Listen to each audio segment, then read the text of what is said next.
She married a man every woman desired, a decorated war hero, a prince's best friend, a man of power and wealth. But on their wedding night, he never touched her. Days turned into weeks, weeks into months.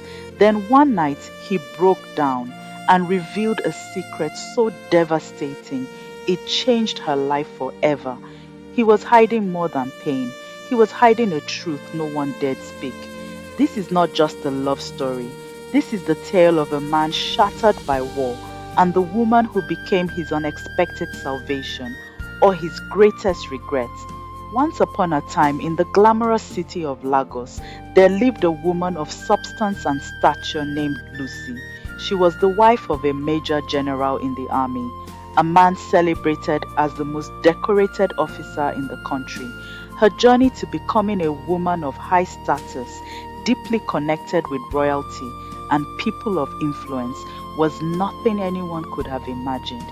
But such is life, full of surprises and unexpected turns. Before all the glitz and prestige, Lucy was just a young girl named Uri, growing up in the quiet, friendly village of Uzoka. From an early age, Yuri's gift was clear. She could dance in a way that moved people. Her rhythm, grace, and passion made her the pride of her community, the darling of her household. Her parents were humble farmers during a time when farming sustained entire villages. Yuri was not only gifted but breathtakingly beautiful. Yet her beauty wasn't just skin deep, it radiated from within. She was kind, compassionate, and exceptionally quiet. Her silence was so pronounced, some whispered about it. Can't you see she's not normal? Villagers would say in hushed tones. That girl, she's different.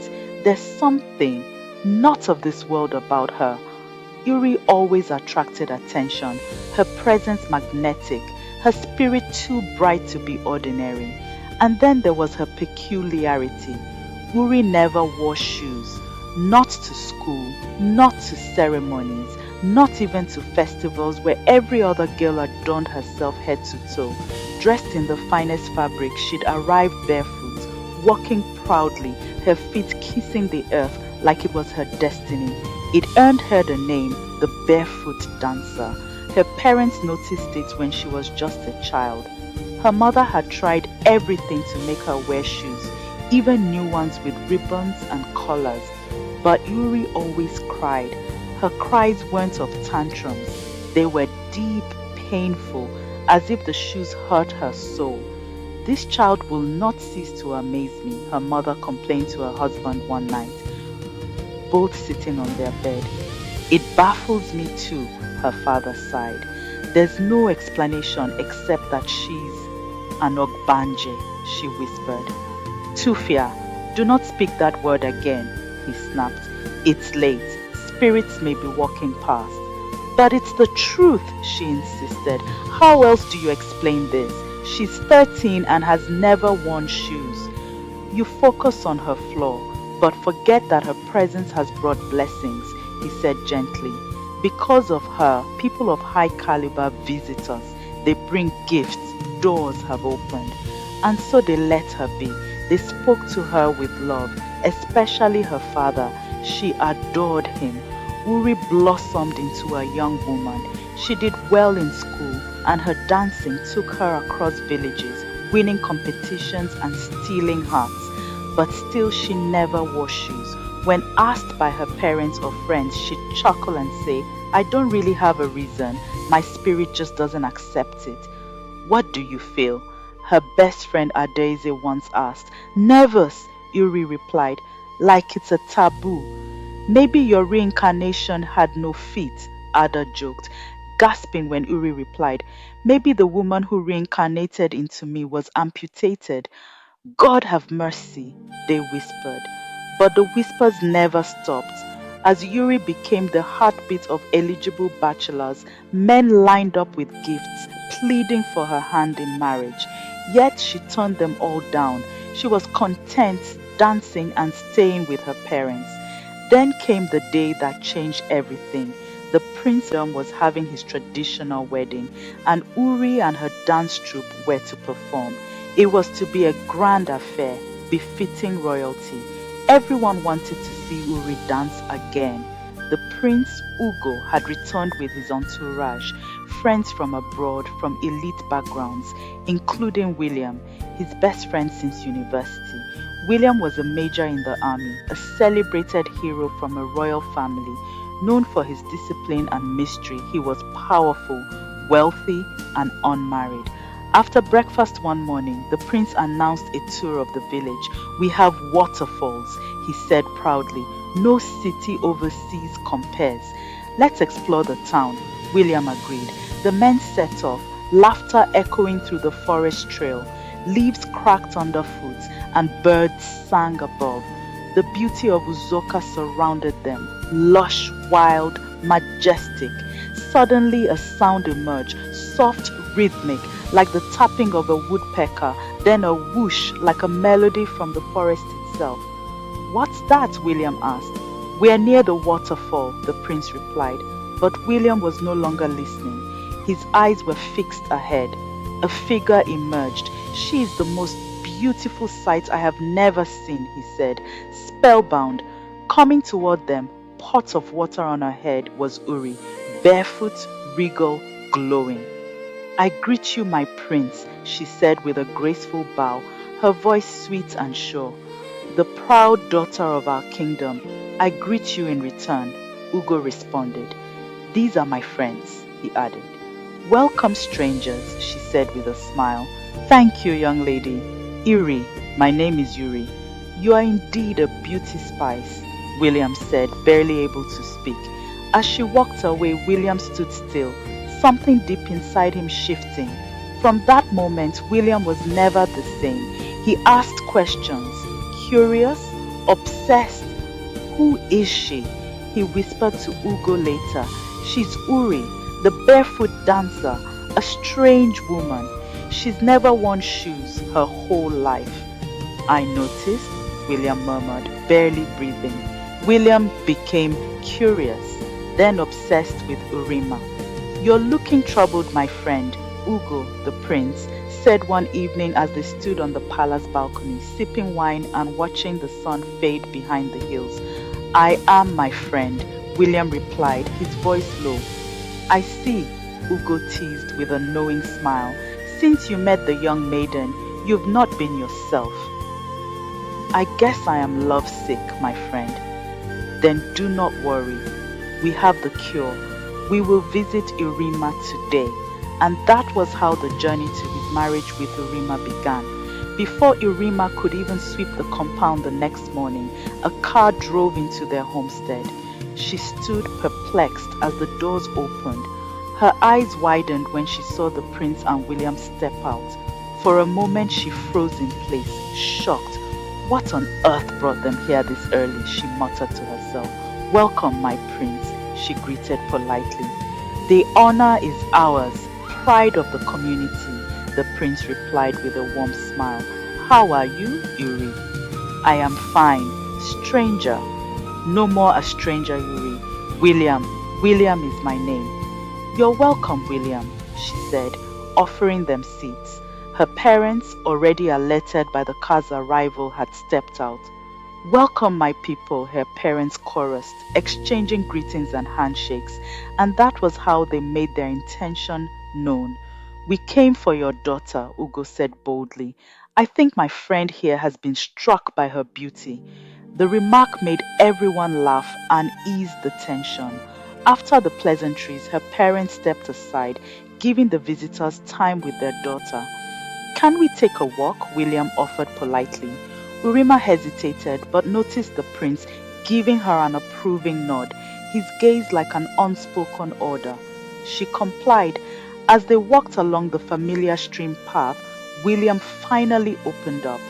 "My name is Major William Adekoja. Ugo is my best friend. I came here for his traditional marriage, but it seems he won't be the only one marrying." He paused, then looked into her eyes. "Do you understand me, Uri? I want you to be my wife." He almost stuttered, his voice shaky, his face tense, clear enough for Urima to notice. "Are you all right, sir?" she asked quickly, studying his face. "I will be fine. If you respond positively, he muttered, distressed. What do you say to my proposal? But I hardly know you, Urima replied. You're right, William said, inhaling deeply. But with this big step, I'm no longer a stranger. I think we should not rush things. Let's get to know each other. I'm just a village girl. You're a major general, well accomplished, royal blood. You've traveled the world. You're educated. What could you possibly see in someone you just met? Please, give me time to think it over, she said. Now it was her turn to feel nervous. You are right, he agreed. I'm just carried away by your presence. I'd like to know you more. Thank you. We'll have plenty of time to talk. And that marked the beginning of their marriage preparations. Major William Adekoja didn't waste time. With the help of the prince, both parents were easily convinced, but not Urima. I hardly know him. He's not my type, she confided to her mother. Something is not right. What do you mean, Uri? You've rejected suitors for years. This is a huge blessing for our family. A major general. He's not my cadre. Why did he leave his circle of high-class people? What's he looking for in a village girl? Are you trying to say good things don't happen? My daughter, he saw you on the stream path. And love happened. Love doesn't announce itself. But her protest made no difference. She was persuaded by both the prince and the major. Eventually, Urima had no option but to accept. A modest traditional ceremony was performed. According to Major William, he would return with his family to complete the rites. But even though he was engaged, almost married, it felt as if something had been stolen from him. His laughter, his calm, his brightness, gone. His friends noticed. It seems you've lost your cool, Major, the prince said one evening. Don't tell me your war record has stripped you of the pleasures of life. He teased, trying to lighten the mood. Loosen up. You are getting married to the most sought-after woman in my community. A gem. Is it that obvious? William asked, sipping slowly. You've been distant lately. No woman in your life, and now this sadness. Isn't it a bit strange, William? It is, he said quietly, and then silence. The sadness spread across his face like twilight, and he quickly gulped down his wine. Major William was married to the most gifted woman of their time, a woman many men had sought to marry but couldn't. Yet after his traditional marriage, one would expect him to be in high spirits. At least he got the woman he wanted. But it was the opposite. It was as though as soon as he was sure Urima was his, he revealed his true self. Cold, stern-looking, arrogant. His demeanor was more of a man full of himself. One could easily associate it with his achievements in the military. His background too was dimmed with honor, but that wasn't it. Military men are often associated with seriousness, but his was more than what the ordinary eye could understand. It was the posture of a troubled soul, as if life had cheated him out of something precious. His was a life of pity and pain, though he managed it well in silence. Not long after their traditional marriage, William accompanied his wife to visit her parents. There, Uri bade goodbye to her family. Both parents could see she wasn't happy. We trust our daughter in your care, my in-law, the father spoke gently, watching his daughter closely. The mother had taken her inside for a private chat. Do not worry, I will do my best, William replied. She's the only thing that keeps us going in life. We believe in you and gave you our child, even though you're a stranger. The words of the prince hold you bound. Be rest assured, my in-laws, your daughter is safe with me, he muttered, forcing a smile. His face tightened immediately. While Uri was with her mother, she had sobbed silently. Do not cry, my daughter, her mother said. Other maidens in the community would do anything to be in your position. I hope you're right, Mama. I trust you, Uri replied. Look at how beautiful you look. You're wearing a shoe. Just a few days and you already look like a lady. His money is speaking. I pray you're right. How has he been with you? he's withdrawn, Mama. I don't know. I noticed he hardly talks. Some men are like that. I hope so. He's too serious, Mama. He's an army officer. What do you expect? But he'll loosen up with time. And that was the last time the Ocheze family saw their daughter before she traveled back with her husband after the prince's wedding. On their way back to Lagos, Uri was too shy to look at her husband. She felt distant. He didn't help matters either. He was attached to his phone most of the hours during the journey. His words were mostly to check if she needed anything. She lacked the warmth she was searching for. Major William was from a different tribe and spoke a different language. She believed he would know better and include her in his world. But from what she was saying, she already started feeling left out. Let's give it more time, she told herself. It's too early to make assumptions, she consoled herself. Whenever she felt panic rising, she would remember the words of the prince before their departure. You're not alone, proud daughter of our land. Both you and William are like siblings to me. From now on, see me as the big brother you never had. Those words gave her strength, something to hold on to. At least I didn't run away with a stranger, she often told herself. Their arrival was met with celebration.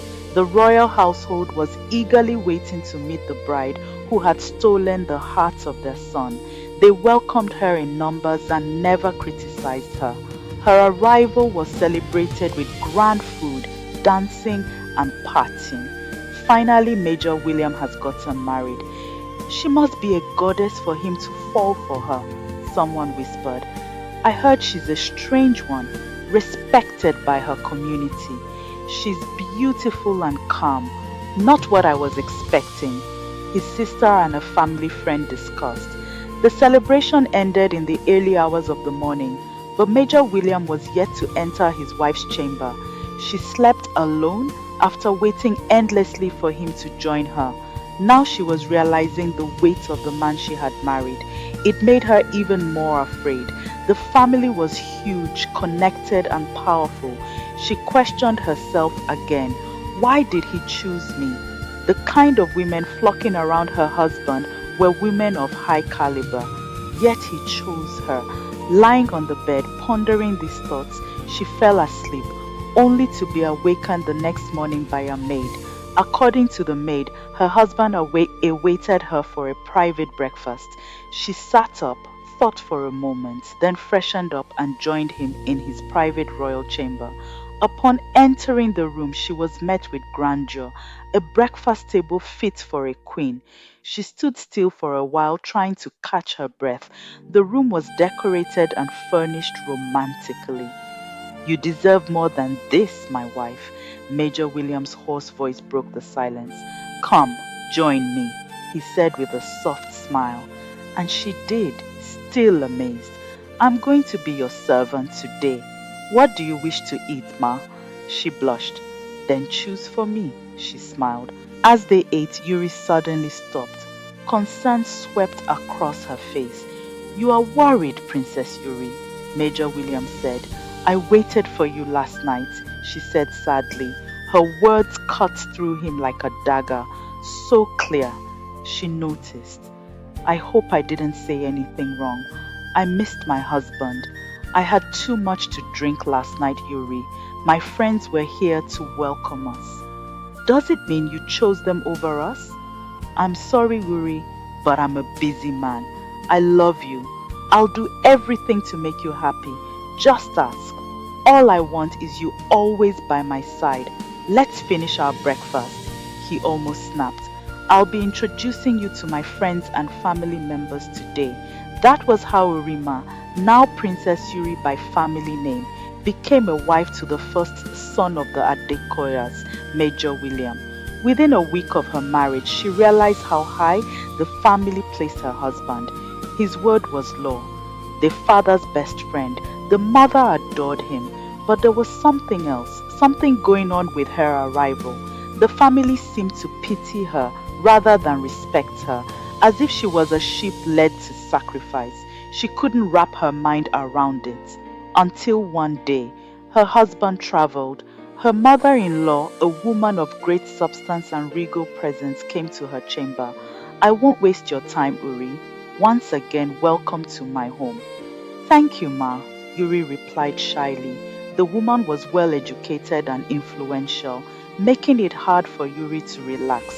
My son William is dear to this kingdom and to the nation. As you know, he's accomplished a lot. He's also been through a lot, she said, then paused, catching herself as though she had said too much. Why do you say that, Ma? Forget what you heard.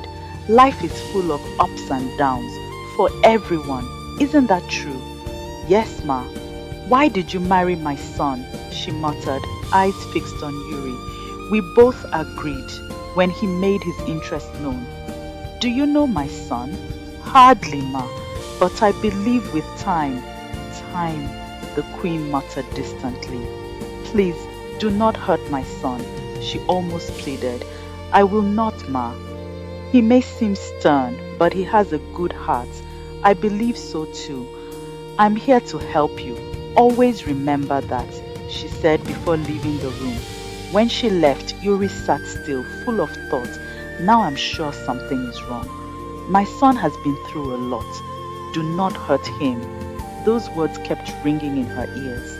A month after her arrival, Urima was lifted high by her husband and his family. She was introduced to their elite circle, taken from one gathering to another. She received luxurious gifts, diamonds, gold, designer outfits.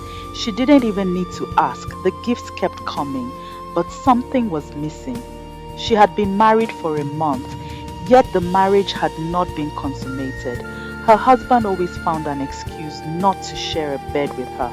At first, it was easy to overlook the ceremonies, the attention, the travel.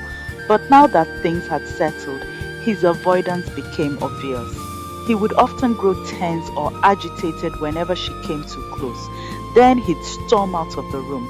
It made her ashamed. Is it because I'm not in his class? Does he have other women? Am I not attractive enough for him? She was certain at one point that he must have concubines, a man of his power and charm, surrounded by women of class and elegance. But still, he never looked at her with desire, never touched her. She tried making the first move, but he'd withdraw. His rejection stung like poison. So one day, she decided to break the cycle. She set up a private romantic dinner in her chamber. Candles, flowers, soft music. She wore her most elegant dress. Her beauty had flourished since her marriage. She was now polished, graceful, stunning. She smiled at him when he entered, but instead of being pleased, he flipped in anger. What are you trying to do? He snapped. I don't understand. I only wanted to spend time with you, she said, her voice trembling. It is not yet time. Understood? He barked. Being your wife is enough for me, she whispered. I don't want anything else. I only want you. I will provide everything you need, he said, jaw tight. But don't expect what I cannot give. Before she could say more, he stormed out. The palace sat in silence. No one intervened. That was the prison Uri found herself in. She had everything money could buy, but not love. She wasn't allowed to move freely. If she had to leave the palace, she was assigned guards, monitored. Her husband grew increasingly possessive, jealous. Anytime she laughed or chatted with another man, even his friends, he would appear out of nowhere and drag her away. Do not disrespect me, he would scold her coldly. At that point, Uri knew something was deeply wrong. Why would a man of this class come all the way to a village to pick a dancer as a wife, if not for something strange? She tried reaching out. She called her parents. She spoke with the prince. Even the prince was confused. This is not the William I know, was all he could say. He tried to speak to his friend, but William avoided him too. And then, one night, everything changed. Yuri had endured enough. She was done begging for attention. That evening, her husband came into her room, but not as the stern, silent man she was used to. He had been drinking. His face was tired, drawn, vulnerable. I want to talk to you, he said, voice low. Her heart skipped. Maybe finally he'll love me tonight. She smiled faintly, but the smile faded when she saw the sorrow in his eyes. What I'm about to tell you, he said, stays between us. Not even Ugo, your prince, knows this. If it ever leaves your mouth, disaster will follow. He poured another drink. His hands trembled. I'm a bomb survivor, he began, his voice hoarse. A survivor of something worse than death. Yuri froze. I didn't avoid you to spite or belittle you. Uri, look at me. I love you. If life had worked out, I would have married before now. But life didn't work out. He stared into her eyes, then looked away, ashamed. I tried to take my life once. What? What are you saying, my husband? Yuri whispered. I failed, and I kept living, carrying this shame, he muttered. He clenched his fists. Then he said it. Uri, I am not a complete man. What? She gasped. I had an accident. A bomb exploded. It destroyed my lower body. His voice cracked. Look at me. I am not a man. He ripped open his shirt and collapsed to his knees. Yuri screamed and fainted. When she woke up, the queen, stunned, elegant, was by her side. You did the right thing, my son, she said to William. She will get over it. William broke into sobs and left. From that day, nothing was the same. Yuri was barely seen. She stayed in her chamber, sobbing, shocked to her bones, horrified, not by her husband's condition, but by how it had all been hidden from her. She sympathized with him. She cried alone. But instead of becoming more gentle with her, William tightened his grip. His jealousy became toxic, his outbursts more frequent. He began to accuse her of desiring his friends. She had no peace. Her beauty, her poise, her light faded. William was an active soldier before now, a combat soldier, one of the fiercest the army had ever known. He had fought countless battles. His entire life was stripped away in sacrifice to his country. Every medal he wore was paid for in blood. Every salute given to him was earned. His acts of bravery could never be overrated. William was a man who deserved every honor. And yet behind all the glory, he carried a wound so deep, no medal could soothe it. A scar that never left him. A scar that served as a daily reminder of the day his life changed forever. It happened during an intense combat mission. William and his unit were under heavy attack. To stop the enemy from advancing and protect his station, he did the unthinkable. He threw himself onto a live bomb. The explosion ripped through him. His flesh was torn to pieces. His fellow soldiers thought he was gone. For months, William lay in a coma. Doctors gave up hope. His name was nearly added to the list of the fallen, but somehow he lived.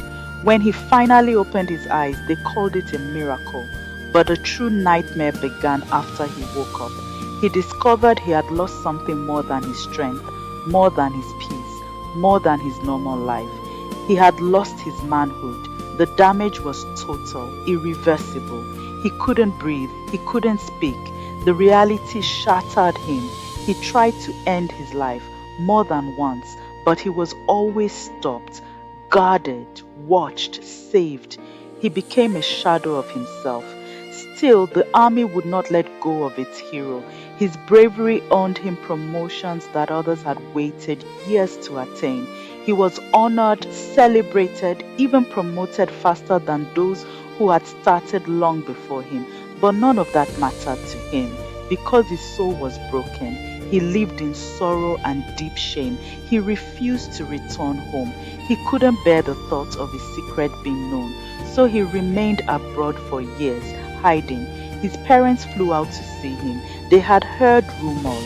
They begged him to come home. And when they saw him, when they discovered the truth, they wept, but not because they were ashamed, because they finally saw what their son had become to keep the nation safe, and because they knew no one could truly understand the weight he now carried. a body of medals, a soul of scars, a man everyone saluted, but no one really knew, a crown of sorrow. After much crying, the father sat down with his son, joined by the mother. Together, they reminded him gently but firmly of what he still had. You have life, my son, his mother said softly. Without life, you would have been forgotten, his father added. But their son, Prince William, could not see the value in their words. What is life? He asked bitterly, when my future is damaged. I am worthless, father.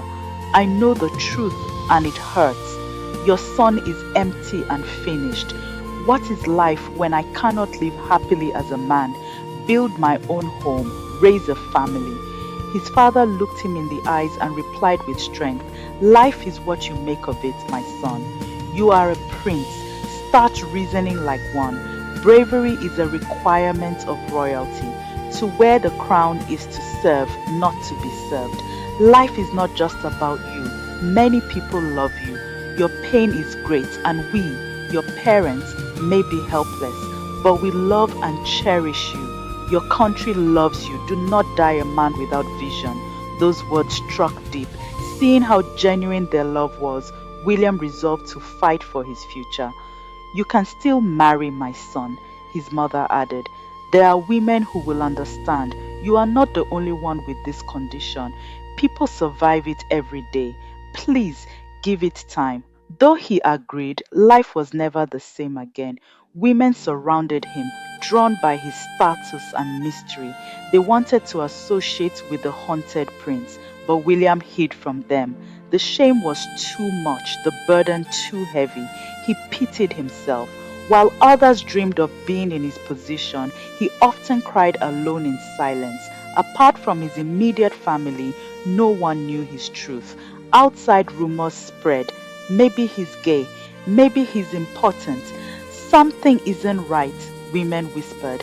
They tried to lure him to bed, but he always found a way to escape. It all changed when he met Yuri. She was different. Their meeting by the stream was peaceful, almost divine. She brought light into his world. But peace didn't last. As years passed, Yuri grew tired. Though she had everything, wealth, fame, a royal title, she felt empty. Her heart longed for intimacy, for companionship. One day she broke down and said, let us separate. William was furious. Separate? Divorce me? You fool! You think I'll let you go after seeing my nakedness, after destroying the wall I built for years? Nonsense! Over my dead body. You will stay here with me. That night, Yuri wept bitterly, alone in her sorrow. The next day, William's mother called him into her chamber. Your wife is suffering, she said. She is human. Set her free. What? William exclaimed. Yes, she said. You can divorce her or agree with her to build a family in another way. Maybe allow her to have a child through someone else. Impossible, he whispered. Mother, please, don't hurt me. That was the last time they spoke about it. Yuri, devastated and angry, began flirting with men. She no longer cared about appearances. She was breaking inside, and the rebellion gave her brief moments of distraction. One evening, William caught her with a man. Blinded by rage and shame, he shot her in cold blood, and then, unable to face what he had done, he turned the gun on himself. Both died that same night. The royal family was thrown into grief. The media erupted. The nation mourned. Their tragic end sparked debate. Was she never meant to live a life of affluence? Did she forget her roots? Was their union cursed from the beginning? No one knew the full truth. Moral lessons. Not every relationship is ordained. Spiritual guidance matters. Some burdens are not meant to be carried alone. Seek help. Marriage is not just about love. Transparency, healing, and emotional readiness are key. Red flags in relationships shouldn't be ignored. Understand that love without understanding leads to destruction. Sometimes silence can kill more than truth ever could. Uri might still be alive if she had never met William, But maybe the greater tragedy was not that they met, but that neither of them got the help they truly needed. It the end. Thank you for watching, and I hope you enjoyed the story. Please like, comment, and share this with your loved ones. Tell us in the comments, what did you learn from the story? What touched you the most? Don't forget to subscribe and stay tuned for more captivating stories that touch the heart and reflect our culture. See you in the next